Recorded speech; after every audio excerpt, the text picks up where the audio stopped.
Today I will show you how to connect Tradovate to TradingView.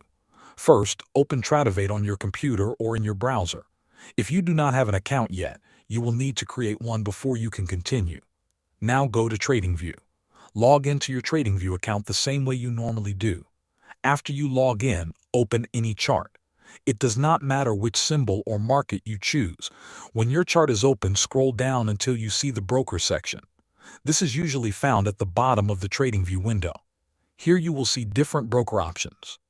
To find Tradovate, go to the search bar in the top right corner of the brokers panel. Click on the search bar and type the word Tradovate. Once you see Tradovate appear in the list, click on it. TradingView will now show a small window that asks you to log in. You will need to enter the same username and password that you use for your Tradovate account. Type your username in the first field and your password in the second field. Make sure the information is correct before you continue. After you enter your login details, confirm the login. TradingView will connect to your Tradovate account. That is all you need to do. Thanks for watching.